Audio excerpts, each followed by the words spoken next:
Hello and welcome to Eavesdropping at the Movies. I'm Mike. And I'm José. And today we've been to see Maria, directed by Pablo Larraín, written by Stephen Knight from Birmingham. Yes. And it's the third in Pablo Larraín's trilogy of important women from the 20th century. We've seen Jackie. I don't think we saw it on the podcast. We saw it together, though. Yeah. We saw Spencer on the podcast. So those films were about Jackie Bouvier, Jackie Onassis, Jackie Kennedy, and Princess Diana. This one is about Maria Callas, who's a figure I had no familiarity. I think I recognised her name. Yes. What's your familiarity with Maria Callas? Well, I mean, as a child in Spain, in like Hello magazine, she was a staple. I mean, you know, she was as famous as Elizabeth Taylor and Marilyn Monroe and that kind of, you know, celebrity. I remember kind of being a child and, you know, just reading in Hello magazine about, you know, poor Maria Callas, who'd been dumped by the richest man in the world, you know, in favor of Jackie Kennedy. Yeah. So I didn't know her singing. I didn't know her records. Yeah. But she was that kind of international celebrity, like certainly in the magazines of the heart, as they used to call them, on a par with Elizabeth Taylor and Grace Kelly and and so this is in the 70s, so these I suppose were 50 stars but who continued to reign in that kind of magazine. It was only later, I think, you know, so I kind of, you know, I fell in love with this guy who was a little bit older than I was and who, you know, was into opera, and that's when I first began listening to her. And you know, my boyfriend had a whole series of 1950s live recordings, you know, from La Scala, with people like Mario del Monaco. So, you know, all the repertoire, Tosca and Madame Butterfly and Anna Bolena and all those. And I did fall in love with I mean, to me, she is the greatest interpreter of opera of the 20th century, really. I thought, you know, I love her voice and I love her singing. She's a great actress singing. Yeah. And I think, you know, her recording of Casa Diva certainly is one I played over and over and over and over and over again. So I just love her. So I suppose I was beginning by saying I don't know very much about her. And in fact, I know more than I thought. I knew you would. And I must say, this is my favorite Pablo Larraín film. Yeah, I loved it. So I'm curious to know what you thought. Your favourite just of this trilogy, or because he's made more than this trilogy? He has made more of them, and I think I've seen pretty much all of them. I think, actually, let me just look, because I'm sure... so his career began in 2006 Tony Manero. Fuga. Okay, I haven't seen that. But then Tony Manero in 2008 was well known. I saw that, and you can tell why it made a splash, but I didn't like it. Yeah. Postmortem. I saw Postmortem as well, and the same thing. I find those films kind of slightly creepy and dour, and they have an edge of nastiness that I don't like. No. I liked No very much, which was about the elections in Chile, and kind of creating a marketing campaign around it, which restored democracy in Chile. I like that very much. The Club. I haven't seen that. Neruda. I also haven't seen that. So, and that's also a biographical film about, you know, the Chilean poet Pablo Neruda. And then Jackie. Yeah, so I've seen Jackie, which I loved. My God, who's the star? Natalie Portman. I love Natalie Portman in that. And then I also liked Spencer very much, though I liked that less. I mean, it was maybe kind of more experimental, kind of narratively and visually. But I kind of found it, or certainly in memory, kind of less satisfying. But actually, this is my favorite. I love this. And the other one we've seen of his is Emma, which we again saw on the podcast, which is not a biographical film. Yeah. It was a drama. Do you remember that giant sun it had in it? Yes. Which was just an amazing image. And I don't remember very much else about that film, but I really loved that image. I thought, wow. And so actually, I think it's something that I associate with his films is just such just an incredibly strong visual aesthetic he has. Yes. And I think amongst these 20th century biographies, these icon films, I think they share a certain visual vocabulary as well. There's a lot of portraiture, and I don't remember this so much about Jackie, but certainly in Spencer there's a lot of a woman of kind of high status, but who's trapped, and she's trapped in her life, and she's trapped in the organisation around her. So the royal family and that, and here she's trapped. She's trapped not so much by an organisation, but she's trapped by a kind of history of people who've been trying to control, who have successfully controlled her. And then also visually, it's being trapped in enormous stately rooms, that kind of that speak to immense privilege and so on, but also speak to I am sort of stuck here, kind of caged animal thing. I love the visuals in this film. And in fact, I was trying to look it up because a lot of it seems to have the color of like 1970s Kodak films, that slightly yellowy red quality. He does an awful lot with. I imagine it's not using different kinds of film. I imagine it's imitating in post production, but he does an awful lot of that. So the majority of the film is kind of what you might consider like a kind of standard film look that's very crisp and clear and beautiful, and then you'll have a kind of verite style for when she's walking around Paris with the minor spoiler, imagined camera crew, which is where that kind of that a really beautiful kind of orange and teal tone comes in, and then there's also a lot of kind of 16mm, with the edges of the frame conspicuous, and to 16 or 8mm to imitate kind of home footage. But it's always used in such an interesting way because it's a psychological film, and it's about Maria's psychology, and we're constantly going into her head, and this use of different imagery is kind of indicating that a lot, I think. And so the 8mm stuff is what you would associate with film being shot in your back garden, whatever, but it's close-ups of her performing on stage, which is where you never. In fact, there's even footage that's kind of imitative of that. I think when you've seen the Marilyn Monroe performance, I think I half remember, but you certainly see it from an angle that you never have before because there was no camera on stage with her.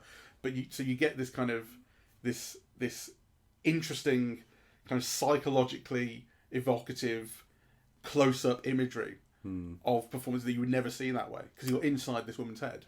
I love the structure of it, which I imagine is due to Stephen Knight. So the film begins with the discovery of her body in her apartment, and then it goes back to 7 days. 7 days, 7 days earlier, and then throughout the film there is a series of flashbacks or memories or imaginings. So we go back through her life, but it's structured. It's interesting structure. Like your typical biopic structure is we see the person's life from beginning to end.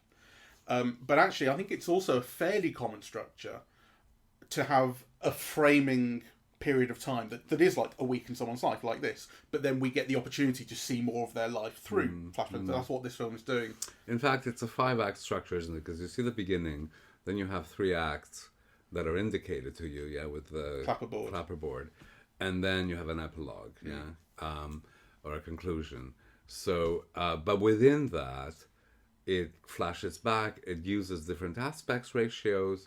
Depending on kind of what's being covered. It's actually, there are often a lot of montages of, her going into yachts or coming down palaces or theaters and it's really lush, and beautiful. It really evokes that period, the jewels and the furs and the apartments.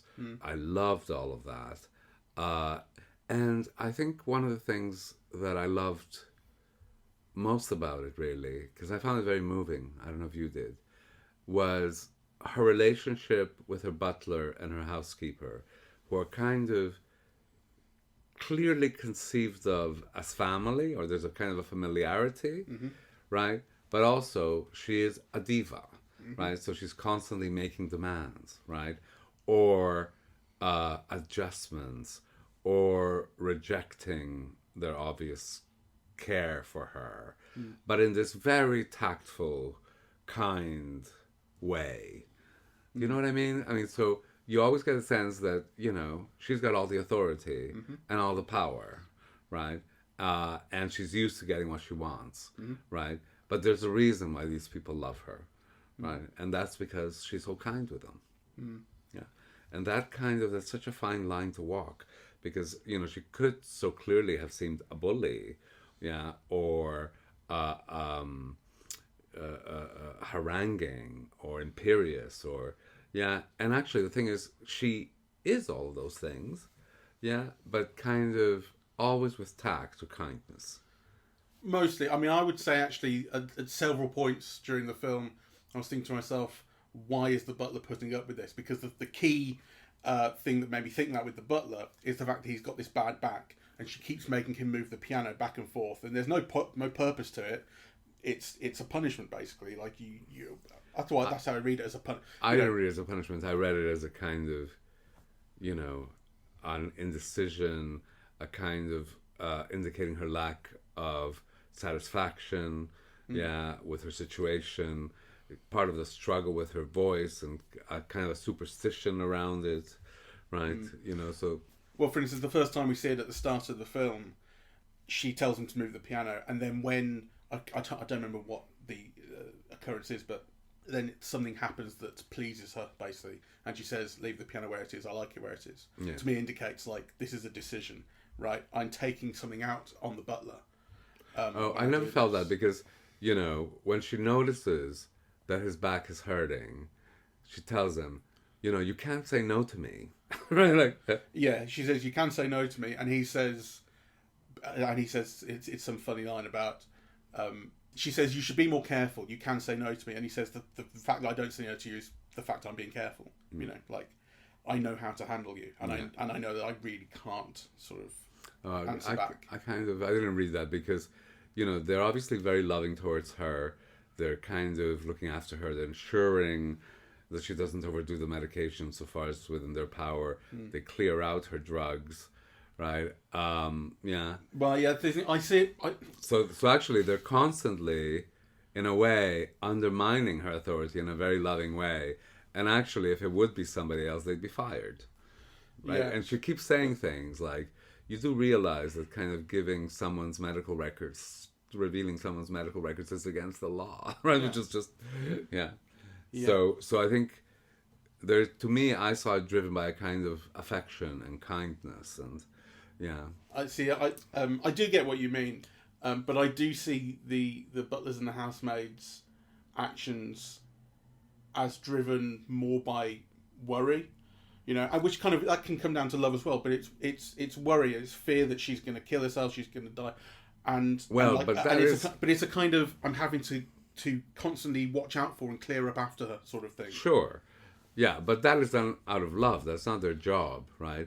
And, you know, one only has to look at the Marlene Dietrich documentary to know that, like, if they were working for somebody else, they would have been fired, like, you know, probably like 45 times, right? Like, yeah, but I feel little love in that. I feel more kind of put upon this, because, and that seemed towards the very end of the film where they're playing cards together. Yes, I love that. But that's like the first time I felt affection between those three. I felt that throughout. Yeah. I mean, the moment where, you know, he goes to the bar and kind of basically rescues her, and the way that, you know, he leaves money and the man refuses and says, oh, give it to the waiter, right? Like, there is this looking after her, looking out for her, this kind of, you know, constantly rescuing her. Yeah, I think we see the same looking out for her, but I don't feel the affection behind that. I feel the like I say, kind of cleaning up after someone who cannot take care of themselves feeling of it. Yeah, but it's not their job to do that. Well, but that's what they're doing. But you see, to me, the reason why they're doing it comes out of love and out of affection that she earns, right? You know, because, I mean, if you look at what a housemaid's job is and what a butler's job is, it isn't to be rescuing their boss. I mean, but then they could get other jobs. That's why I'm thinking to myself, why hasn't he, right? And the answer of, well, he has this affection and love for her never occurred to me. I didn't think that was that's what I'm saying. Yeah. Well, for me, it was like very... I'll give you the one other time that I did feel affection in that relationship, which was when the journalist records her singing. So the kind of fundamental, one of the structuring things about the film is that she's now 53 years old. She hasn't got her voice anymore. She's having a crisis about it. Can I still have my voice? And she keeps going to the theatre to try and see if she still has it with a pianist there, and it's supposed to be private. And one person says something to another person, and a journalist winds up there to record it surreptitiously. And then when he confronts her, saying this was terrible, and I've got a recording of it, what are we going to do about this? Essentially threatening her into some form. I want to get a story out of this. It's the butler in particular who kicks off, at the pap and at the journalist. But you see, I saw that in character and in keeping with previous actions. Yeah, I mean, it didn't seem out of character exactly, but again, I mean, it did sort of feel as like this is my charge and I have to protect her against whatever. But that's the first time I felt like there's love and affection behind this relationship, really. Yeah, well, I felt that throughout, really. And I love the film because it renders Callas lovable, right? And you understand a complex human being that has led kind of a very unorthodox life, right? So, she loves Onassis deeply. Onassis clearly loves her back, but she's under no illusions. She's always the other woman. Yeah, he's always on the make for a bigger trophy wife, which is what Jackie Onassis ends up kind of being. She's got a complicated relationship with her sister, a kind of, an even more complicated one with her mother. You get very little of the relationship with her first husband. Yeah.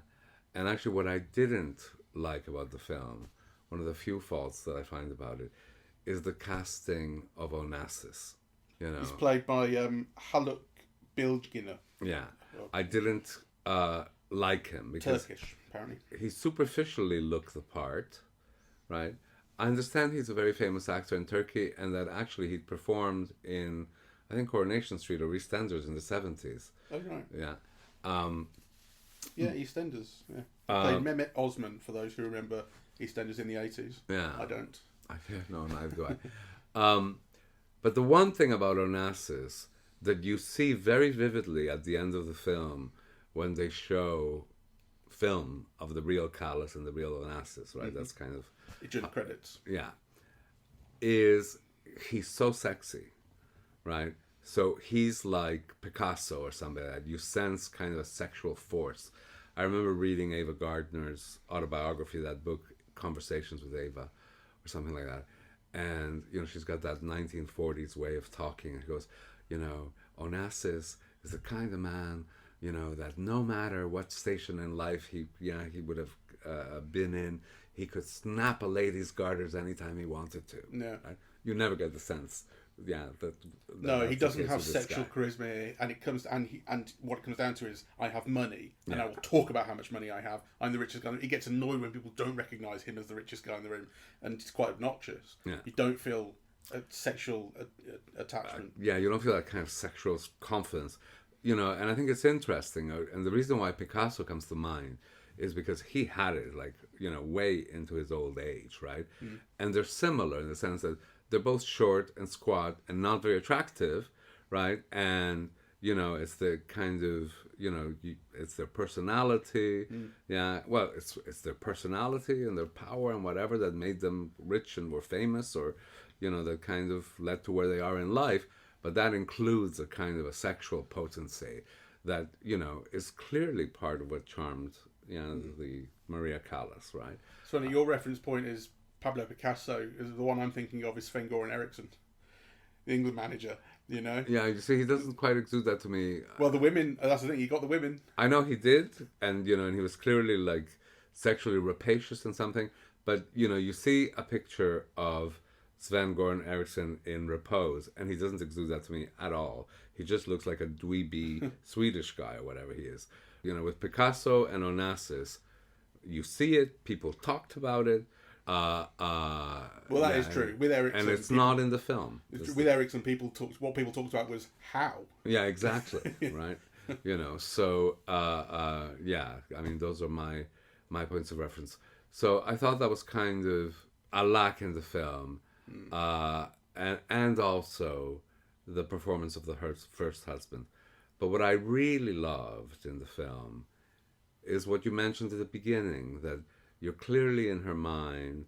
She's almost delusional. She herself can't tell what's real and what's not real, right? There are moments of kind of, I don't know, operatic splendor where, you know, she's walking by a building and all of a sudden an orchestra appears for her like the diva she is, or, you know, she goes to rehearse a song or to try out a song in her apartment, and, you know, in her mind there's like a full orchestra in her living room, right? Like, yeah.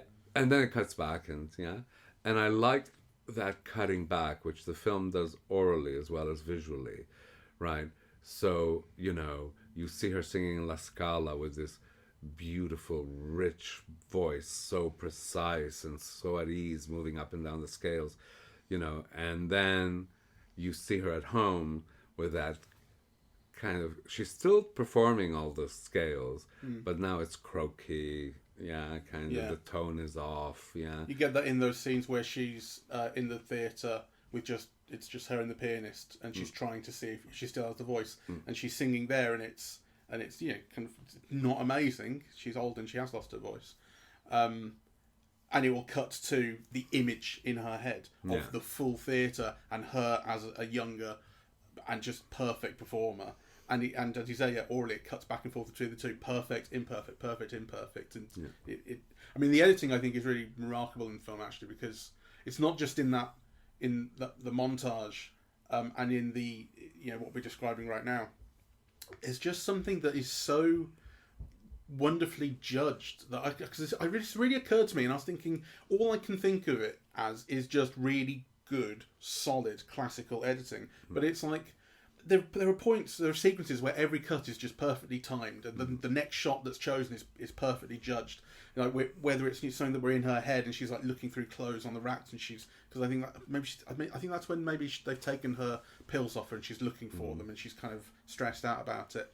And it's not a remarkable scene, but I just thought, wow, every cut here is just working so perfectly. There's really beautifully judged editing. I don't know how else. There's nothing like really special. It's just very, very, very good. I liked it an awful lot. It's a wonderful sense of rhythm and tone and tempo to all of it. I think what the film does incredibly well is to show an artist. Yeah, an artist who's lived for her art, who's worked really hard at it, who's developed it, and then shown the treasonousness of something like a voice, right? So, you know, you spend your whole life developing kind of this physical kind of gift, a talent, yeah? Something that, in a way, you don't earn your voice. You can develop it, and yeah, you can train your voice to sing opera, but you've got to have a voice, right? Yeah, but then the voice can leave you. Yeah. And so that element of both work and discipline and mystery, yeah, that is kind of out of your hands, yeah, and the tensions that kind of creates for someone who lives for her art, who is, you know, defined by it, who's its reason for living. That kind of, you know, precarity, I think the film conveys incredibly beautifully, actually. Yeah, I put it even more strongly than that it's not even that she lives for her art, but she is her art. And this is what the film ultimately says when she gives that final performance with the imagined orchestra in her apartment, and, you know, possibly imagined audience outside on the streets in Paris hearing it. Maybe they are really hearing her sing, maybe they're not, but that's what we see. And which she's able to belt out one final song, and then she dies. It's like that. The film is you know, the film gives you, yes, she's delusional, and she has she abuses medication, and we get a doctor who establishes that she has liver and heart problems, and that if she tries to sing, you know, if she tries to push through and all the medication that she'll need to do that, she'll kill herself. But so it gives you this kind of medical basis for this is why she's dying. But really, what the film is saying is with her voice leaving her, that is why she's dying. The music is no longer there, and music is everything. When she has that conversation with her sister, which may be imagined, we don't. That's never like. It's one of the few things that's really never established as to whether it's real or not. So much in the film is quite obvious. And we'll do that cutting back to, oh yeah, the camera crew's not there, right? She's talking to herself or whatever. But that's the one conversation that she says, I don't know whether I'm imagining this or not, and the film does not clarify it for us. But that's her sister, just as she leaves, says, fuck the music, you've got to live for yourself. And she's like, music is everything. I can't remember exactly what the line is, but the film is basically telling you, I am music. Music is me. Like, it's not just, it's my life. That is life. And so when, you know, when the music leaves her, she is dying. And she, that final song is the, you know, whatever, the swan song, the curtain call, whatever. And it's like she manages to gather it all up for one final song, and then it's gone, and there's no more her because there's no more music.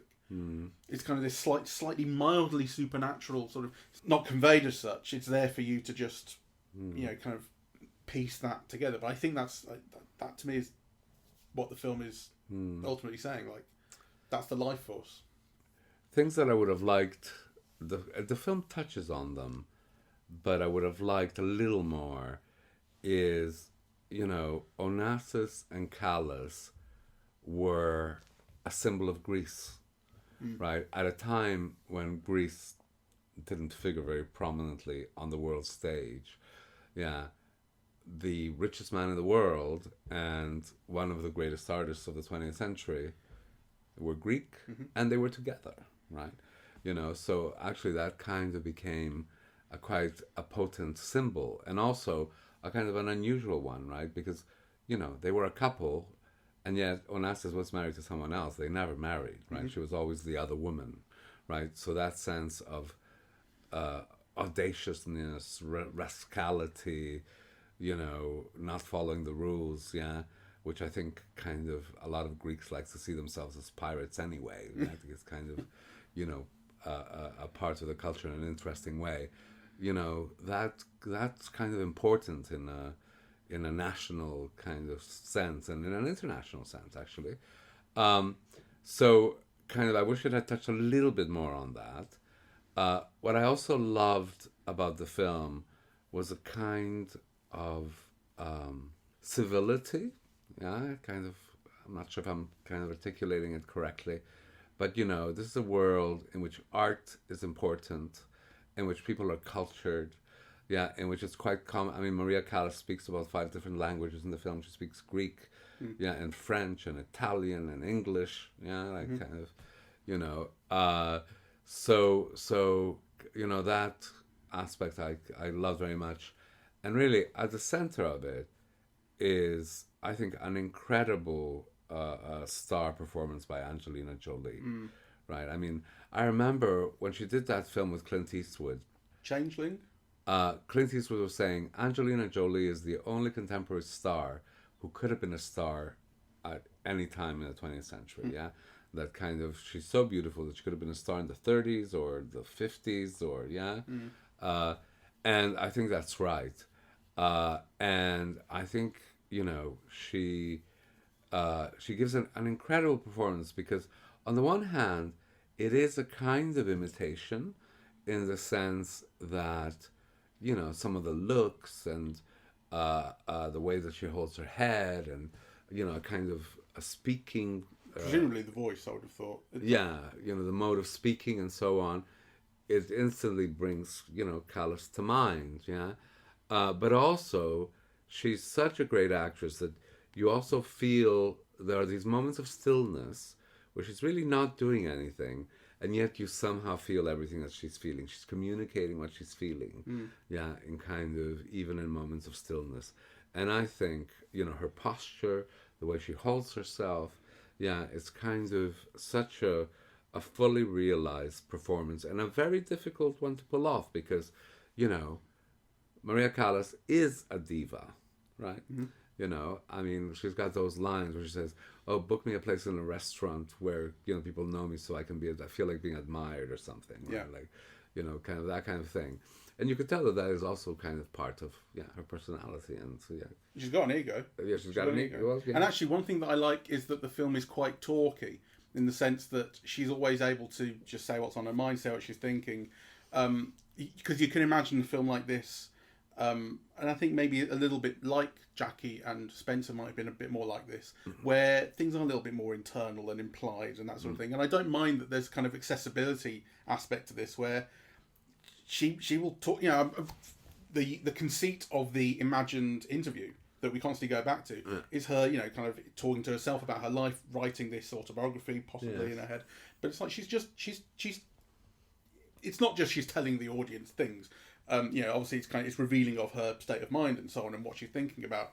But it's also, it just makes things explicit. Yes. In a way that I think actually really works. Well, she reminds me a little bit of, these interviews with Lola Flores, who, this icon in Spain, right?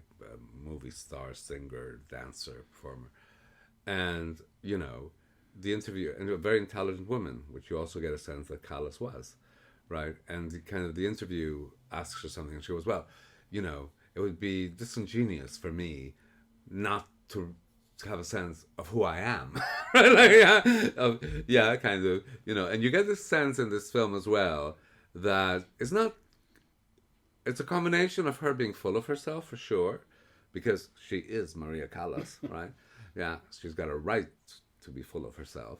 But also that she's objective about herself. And part of being objective is recognizing who she is. Mm-hmm. Yeah. And also, it's that combination of being objective about oneself, which means that you definitely can recognize, that you are this unique singer, renowned the world over, but also that you can at that moment also realize that you don't sing the way you used to, and therefore you can't sing anymore, right? Like, I'm sure she could have continued to sell tickets all over the concert worlds of the world, not singing very well, not singing at her peak, right? Her celebrity alone would have brought out the punters, but she cares enough that if it's not great, she can't do it, right? Well, there's an interesting aspect to this delusion thing, because we get this right from the start, that as you say, she's delusional, she hallucinates things, so it's very clear from the start when that TV crew first comes in, and the guy played by Cody Smith-McPhee introduces himself as Mandrax, and we've seen that name on a bottle of pills. So that's kind of telling you pretty much immediately this is made up. This is delusion drugs. But we're not given like we don't get the doctor going, here's where the delusion comes from. This is just she is delusional. And what's interesting is she's not a victim of her delusions, her hallucinations, right? She is aware that not everything that she is experiencing is real, and she's completely content with that. She says, "Let's leave what's real and what's not up to me. All that matters is what I think." She's so in control of her response to it. It's so fascinating, so interesting that she's not, and that's not one area where the butler and the housemaid are running around after her, going, "Oh my God, she's making things up again," because it's just like she's not hurting herself buying into this or whatever, or allowing herself, but she just knows that things aren't real. It's really interesting kind of subtlety to it. But then she is not delusional about her voice, right? She doesn't believe she's a great singer who isn't. She's not Florence Foster Jenkins. She is perfectly aware, as you say, that her voice is going, and she is hoping that she can get it back. But she doesn't trying. She's trying, and she needs it. But she doesn't believe it's there when it's not. Yeah. So she's not this kind of pitiful figure, which she otherwise would be. Yes. And actually, I thought what you were saying about things like Spencer and Jackie, which there was less dialogue and it was kind of more... poetic, maybe. Yeah. I mean, actually, I think what this film does is it creates other more interesting tensions. Because there is all the dialogue, which is saying one thing, right? But then there's also all this other subtext. I thought the conversation at the end between her and Onassis, where, they're saying one thing, they're meaning another, they're not quite saying, they're half saying, or avoid, and yet they're communicating, they understand each other perfectly, right? I thought that was kind of like symbolic of what the film does, right? So I think it does have all this kind of, kind of poetic dimension that is not so kind of clearly articulated at every moment, but actually it comes from this tension between what is being said, what is being shown, kind of what is being communicated through things unsaid. Yeah, I think it's actually a really, really well written script. Yes, I think so too. It has a few cliches. Sure, but I think when it comes to that dialogue, I wonder whether it's this might be overdoing it a bit, but you said this before about being in Britain, about how people speak in code all the time, and being an outsider to that, you're then excluded from an understanding of what that code is, and it's people kind of understaying things and will say things passive aggressively or whatever. And I know everyone in the world has capacity to do this. It's not perfectly British, but there is something about that speaking in code, saying not quite what you mean or the opposite of what you mean, but it's obvious what you do mean, that sort of thing, that's going on in those conversations, that's happening all throughout the writing here. People are constantly saying things that indicate something different, or and sometimes we're reading different things into it, because sometimes you're seeing a lot of love in these conversations that I'm not getting out of it. Yes, no, true. Yes, though I'm surprised because you can see it in their eyes, and the actors are very good. Yeah, the housemaid, who is Alba Rock. Yeah, let me get the Bruna, the housemaid, is played by Alba Rohrwacher. Who is the sister of the director. She's Italian. Yeah, very good. Is she the sister of? Yes. You could see the... Alice Rohrwacher. Sorry, I thought you meant the director of this. Alice Rohrwacher. Yeah. That director. That director. They have a real facial resemblance. And the butler is played by Pier Francesco Favino, who I was just looking up because I recognise him as Clay Regazzoni from Rush, because he's had kind of character roles in American cinema, and he's very memorable. But then you look him up and you go, oh, he's quite a big shot in Italian cinema. He's won awards and this, but you go, I don't know those films. I know him as a character actor who's made an impression in a couple of American films, but he's wonderful here. I'm surprised actually, because there's so many of these types of biopics that have just been disasters, right? Kind of most famously, perhaps Nicole Kidman as Grace Kelly. It was a terrible film. So this is a genre that is full of pitfalls, and I think Pablo Larraín has made a superb, kind of complex, very pleasurable film, that doesn't really avoid kind of any of the difficulties. I mean, the scene where the mother is basically pimping out her daughter to the Nazis. Yes, I wanted to bring this up. Yeah. It's kind of not something that you expect to see, right, in a film like this. And yet, of course, it becomes kind of formative, to her character, her experience, her sense of self, right? It's so interesting that Maria hangs on to that as something that she resents about her mother, and not resents about the men who put them in this position. Yes. She when she's having that final conversation with Aristotle Onassis when he's on his deathbed, and he says, "I should never have tried to stop you from singing." I think that's when she says, or it may be another point, but I think that might be where she says that he tried to stop me from singing, and my mum made me sing. Yeah. And now I'm in control of my own. Actually, it might be in the conversation with her sister when she says that. And now I'm in control of yes, of it's my the singing. conversation with the sister. Yeah. But it's so interesting to me that because it so obviously reads as it's the fucking Nazis who were doing this. They're the ones in charge, and whatever it was that. But that doesn't matter, because if it wouldn't be the Nazis, it would be somebody else. The fact is that the mother was selling them. I mean, and it's one thing. But is it the thing that you do to survive in that? Well, clearly it's I'm sure the mother thought that this is what they needed to do to survive, right? But it's it's still her mother selling her. Yeah. Right, I mean, it might be different if she'd gone and kind of done it on her own initiative to help the family. Right, that would have a different kind of judgment. And in fact, kind of one of the nuances of the conversation with the sister which I thought was really touching because it reverberates, where she says, well, you know, those moments where you were just crying too much and so on, I took your place to give you a break, right? Like, you know, it's a short sentence, but it kind of lingers. Yeah. So that whole conversation lingers, and it gets to the point of her telling her that nothing that happened was her fault, and it really matters to her that she hears that from her. Yes. So even if it's imagined. Yeah. So I really loved it, and I love the whole look of it and the sumptuousness of it, and actually for me, Angelina Jolie, you know, she's just a pleasure to look at, right? Because I think even now you get a sense that she's had some surgery or something. Like her face feels like almost artificially plump or something, right? But you know, she's still so beautiful, and then she's so good, right? Yeah. You know, and actually that is like, you know, kind of quite a potent combination, to be that beautiful, to be so beautiful that you don't have to be good, and then, you know, on top of that, to be great. So I loved it.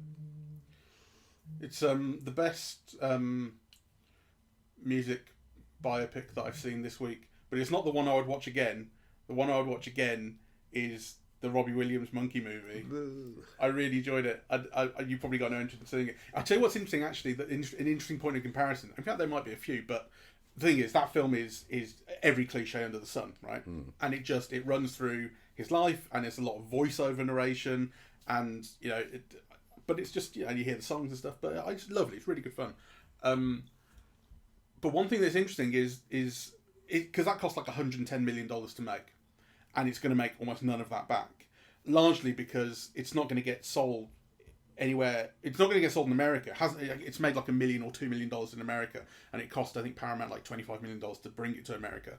And you've just got Americans going, "Who the fuck is Robbie Williams? I thought this was about, you know, Mork from Mork." You know, like they're kind of acting personally offended that they don't know who Robbie Williams is, and that they're being asked to see a film about him. I had no idea who Maria Callas was until a few weeks ago when, you know, this movie came up, basically, and that I heard Angelina Jolie was playing it and Stephen Knight had written it and so on. And I didn't do much by way of research into finding out who she was. And you absolutely do not need to have an idea of who she is. I don't have any idea who she is, and I get the character, right? And everything that needs to be explained to me about the character is explained in this film, and it's all pretty legible and everything. And I think the same is basically true of Robbie Williams as well. You don't need to come to it. Obviously, if you come to it with that understanding of who the person is and everything, then it brings this whole other dimension. You're seeing the film about someone you know and the icon that you know, but you don't need it. But I think it's a very unusual biopic, because if you think of all the biopics that we've seen recently on singers, the one about Elton John or the one about Freddie Mercury, kind of so much of that is regurgitating their hits, kind of showing their triumphs, and then, you know, you get this thing about loss at the end, right? Whereas kind of, you know, here you really get a sense of a texture of a life and its complications, and really kind of art. Kind of, it's not just about being famous, or actually it's not even about being famous. She just is famous because she's so great, right? You know, but it is about the art and kind of being the art, and kind of a voice, something that is so physical, that kind of, you know, comes out of your body, and that takes physical effort, but that you've got to control and train, and and then after you've controlled and trained and studied and whatever, it can just leave you, right? Like, I think that's what this structure kind of gives you, is that structuring of it's a week in someone's life, and we're taking this short period because it focuses you on the kind of person this is, as opposed to all the things that happen throughout their life in chronological order. Yeah, exactly. You know, actually, a kind of an even further example of that kind of thing is Steve Jobs, the Danny Boyle film. Yes, I haven't seen that. It's a really good film, hugely talky because it's written by Aaron Sorkin. But the way that's structured is it's in kind of 3 chapters, and each one is set basically on the day of a product launch. So they launched the iMac, I think, in about 1988, and then they launched the next computer when he left Apple in the mid-90s, and then they launched the modern iMac in like 98. And so you get Steve Jobs and all the people around him at these 3 points in his life over about 10-15 years, and and it's completely faked. You know, there's no truth in like the events that happen in this film, because what happens in the film is like a load of fucking shit kicks off at each of these product launches because loads of drama kicks off, all, you know, and all the characters come back, and then the kind of the stories update, but it's. And at one point, I think Steve Jobs even has a line. He's saying, like, why is it that on the most important days of my life, everyone fucking shows up and tries to ruin it? It's like to point out the artificiality of it. But it's about saying, like, who is this person? What was he like? How did he treat the people around him? What were their relationships? And so on and so forth. And it has this kind of like slightly experimental tone, but it's a huge amount of fun. It works really legibly. But it's fundamentally doing the same kind of thing, right? It's like, it's not... This is when Steve Jobs was born, and here's how he went through his life. This is what this guy was like. This was his reputation. These were the important things, and so on. And you get to show them in an interesting, you know, entertaining, odd way. You get to examine something slightly different about the guy. It's not just reading off his Wikipedia page, which is what so many other films are. Yeah. Which is what the Robbie Williams film is. I mean, I'm making no great claims for that film. You know, it's a huge amount of fun. If you know the songs, it helps and all that kind of stuff. It's not amazing. It's good fun, but like it is, you know, as a counterpoint to this, you know, like it shows you exactly why this film is interesting and original and great, because like that's how you just do it the boring way, you know. Although the one thing I will say quickly actually about the Robbie Williams film, it's called Better Man, is the one cliche that it doesn't hit is the thing about what a genius he is. Like you'll get that thing of like. Well, that would be quite a claim to make about Robbie. Yeah, but he, you know, he is a record breaker, and he's sold 75 million records and stuff. And it's like he's a massive icon. If you're not American, you know, if you're in Britain, basically. So you know, there's a reason to make a film about him. You know, so it has drugs, it has the wild times, it has, you know, the kind of growing up poor, it has the love for his family, the daddy issues, all of that sort of stuff, which comes throughout. You know, you get these in these films a lot.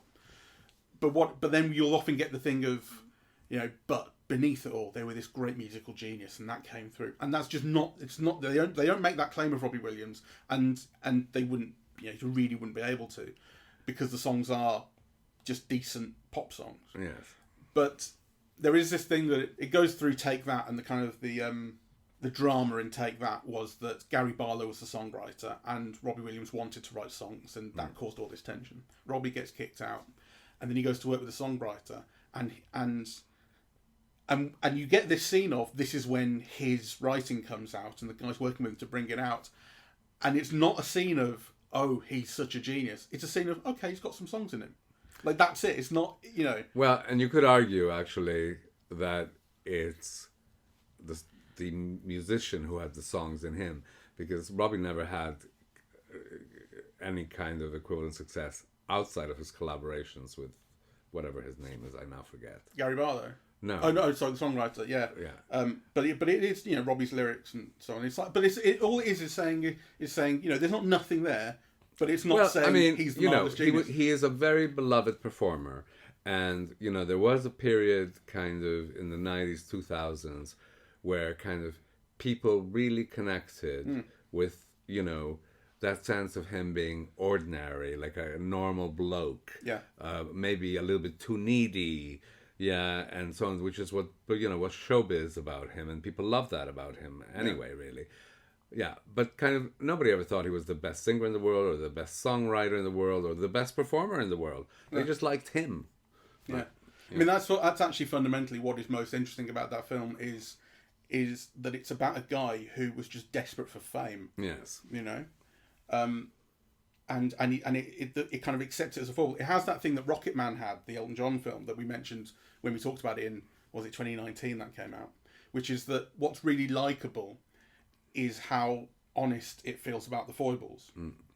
And of course, the one thing that you got from Rocket Man, which you pointed out, I think, was that the very end of Rocket Man, when it goes into the credits and you see Elton John as he is today, he's in a suit with his husband, he's in a suit, they've got a couple of kids, and it's like, and so the version of Elton John that it leaves you with right at the end is not the one you've just seen for 2 hours, which is, you know, dressed up in feathers and taking drugs and everything. It's like, even though it has that feeling of great honesty about all the shit that he was up to during his younger life, it's also, that was then. It's not me anymore. You know, the Robbie Williams film, because it goes up to pretty much the modern day, actually does feel even more honest than that, because it really is fundamentally about this guy. I was just desperate for fame, and that's and it's the kind of honesty of admitting that is what makes it so likable. So it's interesting because my understanding is that he made a deliberate choice not to pursue fame in the US. Yeah, because he was so famous worldwide that he wanted a place where he could go to the supermarket. Is that true? Yeah, well that's my understanding, that he had many opportunities and he could have pushed and performed and played and tried to develop that career in the US, and he deliberately chose not to. Sure. Well, they didn't put that in the film, but isn't it true? I think it's true that they didn't release his first 2 albums in the States, which is one of the reasons that I think he never got much of a foothold. I'm not sure. Which is why all the Americans are now annoyed that they've never heard of him. Maybe he's just saying that he didn't, want to be famous there, but to me, kind of it makes sense, and certainly that's why he says he lives there, right? Because he's not known. Because he did have worldwide success, except for the States. Mm-hmm. Yeah. So, anyway, that's a different film, but still, it was different. We're not going to do a podcast on it, so I thought I might as well bring it up. Yeah. That's what it was nice. Well, as someone who never really paid, I was too young to take that, and then I never had much sort of interest in Robbie Williams when he was going solo and doing all his, sort of Frank. Because I remember thinking like, oh yeah, he thinks he's Frank Sinatra, but he's from fucking Stoke. But then you get a bit older, 20 years older, and you go, actually, what's fucking wrong with him wanting to be Frank Sinatra? What's fucking wrong with him wanting to be Frank Sinatra is that he can't sing like Sinatra. No, you can sing pretty well though. No, he can't sing that well. You can pretty well. I mean, there's a world of difference between what Sinatra can do, from the tone of his voice to his range, through his ability to sing. I mean, Sinatra is a trained singer, like Callas. Yeah, he worked at, his singing in a way that Robbie Williams can't even conceive of, really. Yeah, but I don't act personally offended that he can't sing as well as Frank Sinatra, because I'm not that invested. I'm like, fine, fucking go for it if you want. Well, he went for it. He had success with it, but then kind of it's fair play for critics to say you sing like shit in comparison to Sinatra, which he does. Yeah, of course, yeah. But it's interesting. I do like that aspect of it as just, like I say, it's just someone who's just desperate for fame. I've got to be famous, and that is just not everything. And you find it's not. You find it's wanting when you get it at the age of 22. Yes. Well, and of course he's a monkey, which is the other interesting thing. He's a monkey, and you completely forget. Well, he's a chimp. You forget that he's a chimp immediately. It's amazing. It's incredible effects work. Yes. Well. Yeah. They never bring it up. What I find interesting about all these debates now, all these years later, is that so much of the positioning of Robbie Williams as a figure was, how dare a guy from a boy band try to play festivals or be indie or be authentic or whatever. And you think, like, who the fuck cares about those debates now? What is authenticity in music, right? Like, kind of, all these rock stars claiming to be, like, authentic. Authentic what? Right? Authentic marketers, really? Like, it's all bullshit, right? So actually, the whole forging of this particular career across this time, is built on myths, ideas, kind of principles that nobody would buy into now, right? Like, kind of lots of other pop singers have gone from boy bands to, what's his name? The American one who went out with Britney and... Justin Timberlake. And there's dozens like him, right? Like, kind of, Anyway, let's wrap it up. So I highly recommend Maria. It's my favorite of these Pablo Larraín celebrity biopics. It's a really, really good film. Yes. And I like, this now appears to be the end of a trilogy of these films, but Larraín clearly has an interest, going beyond this, because with Neruda and so on, of stories based heavily on reality, real life people, real life stories. Yes. And he has... And not just women. Yeah. Because No was also kind of based on a real life person. Yeah. And Pablo Neruda was male. Yeah, played by Gabriel García Bernal. He has an interesting sort of eye on how to tell these stories and what he wants to get out of these stories. Yes. That I really appreciate. And I think actually, in a kind of, I would never have thought, if you asked me who are my favourite filmmakers, I wouldn't have come up with Pablo Larraín. But I've liked every one of his films enormously. Well, I feel more ambivalent. Yeah. Because I haven't seen them all. Yeah. Because I think I do like all of his films. Yeah. And yet, Maria might be the only one I'd be tempted to rewatch. Mm-hmm. Yeah, like I liked Spencer. Yeah, I liked Jackie, but actually not enough to rewatch, which for me is a kind of test. Yeah, no, I get that. But it's a real pleasure to see something like this and like his other work that we've seen, in the cinema that's being put out for a mass audience that is much more than the kind of lowest common denominator. It has a real point of view and intention behind it, and it really wants to get something out of these stories that the monkey film doesn't. It finds more, it has more, it wants to get more out of them, and it does. All right, well, thank you all very much for listening. We're eavesdropping at the movies, and we are on Apple Podcasts, Audible, Spotify, SoundCloud, YouTube, and YouTube Music. On social media, we're on Facebook and Twitter. I don't know why we're still on Twitter, to be honest, because the fucking Nazi salutes yesterday. But we are, at least for the time being, at Eavesdrop Movies. And Blue Sky, eavesdropping.bsky.social. And the website is eavesdroppingatthemovies.com. Thank you very much for listening. Bye-bye.